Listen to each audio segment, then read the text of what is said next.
کھلے نہیں ہے۔ اولس نیوز کے ساتھ میں ہوں آغا عبید۔ ناظرین، آج 5 رمضان المبارک ہے۔ جیسا آپ کو پتہ ہے کہ پورے پاکستان میں رمضان کے آنے کے ساتھ ساتھ اشیاء خوردنوش کی قیمتیں جو ہے وہ آسمان سے باتیں کرنے لگتے ہیں، لیکن اس کے ساتھ ساتھ آج ہم نے اس میں سبزی مارکیٹ میں پورے مارکیٹ کا سروے کیا ہے۔ جو سرکار کے نرخ نامے ہیں اس سے کئی گنا زیادہ جو ہے دکانداران فروخت کر رہے ہیں۔ جب دکانداران سے ہم نے رابطہ کیا تو ان کا کہنا یہ تھا کہ منڈی سے ہمیں چیزیں جو ہے وہ مہنگی ملتی ہے۔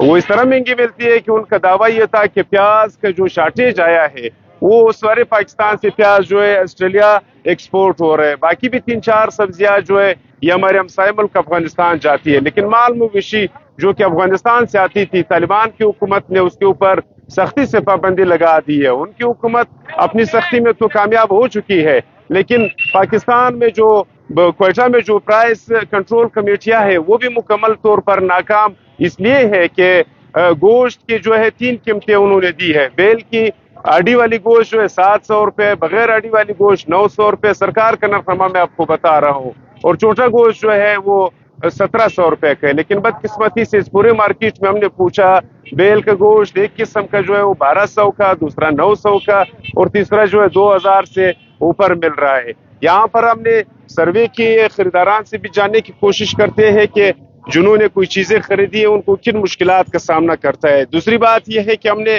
انجمن تاجران اور ان کے جو جتنے بھی مشران تھے ان سے جب رابطہ کیا تو انہوں نے کہا کہ ہماری میٹنگ جاری ہے ضلعی انتظامیہ سے، لیکن 5واں روزہ ہے، ضلعی انتظامیہ سے ابھی تک میٹنگ جاری ہے۔ مکمل طور پر سرکاری نرخ نامے پر عمل درآمد کرانے میں ناکام ہو چکے ہیں۔ وہ اس لیے ناکام ہو چکے ہیں یا تو پرائز کو جو ہے وہ ریوائز کر لے، اگر ریوائز نہیں کر سکتے ہو تو پھر اسی پرائز پر عمل درآمد کرانے میں کے اوپر جو ہے اب زور دو۔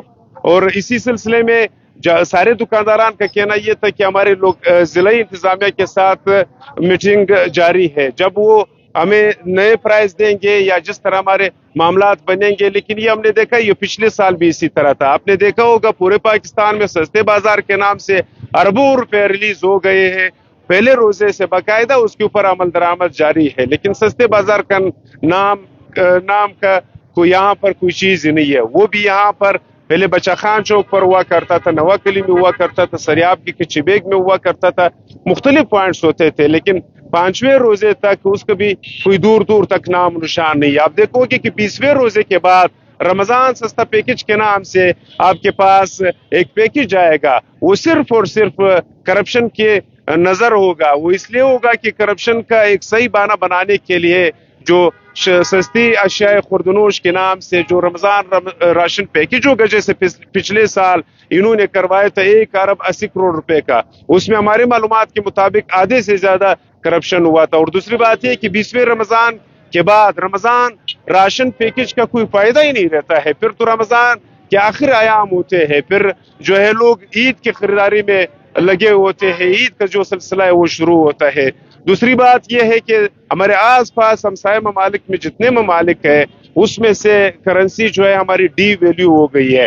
لوگ کوشش یہ کرتے ہیں کہ اپنی جو کاشتکاری ہوتی ہے، اپنے جو یہاں کے پھل فروٹ ہوتے ہیں، یہاں کے مال مویشی ہوتے ہیں، وہ یہاں سے ایکسپورٹ کر کے، ساتھ ہی افغانستان ہے اس میں یہاں پر اچھی قیمتیں ان کو ملتی ہے۔ ضلعی انتظامیہ سے جب ہم نے بار بار رابطہ کیا، ضلعی انتظامیہ کا اس وقت ایک ہی آبجیکٹو ہے، ایک ہی مقصد ہے، آپ جس بھی ڈسٹرکٹ آفس میں ڈی سی آفس میں جاؤ گے وہاں پر چینی کے پرمٹ بناتے ہوں گے، کیونکہ چینی کی جو کرپشن ہے، جو چینی کا سمگلنگ ہے وہ زور شور سے جاری ہے، لیکن بدقسمتی سے یہ 27 لاکھ عوام کی آبادی کا شہر ہے، اس شہر کی کوئی سنوائی نہیں ہوتی ہے۔ ہم نے بار بار اس کو رپورٹ کیا ہے، لیکن اس کے باوجود رپورٹ کا رپورٹ رہ جاتا ہے، اسی گفت و شنید میں جو ہے وہ روزہ گزر جاتا ہے، لیکن بدقسمتی سے اس اولس کو کوئی ریلیف نہیں ملتا ہے۔ شکریہ۔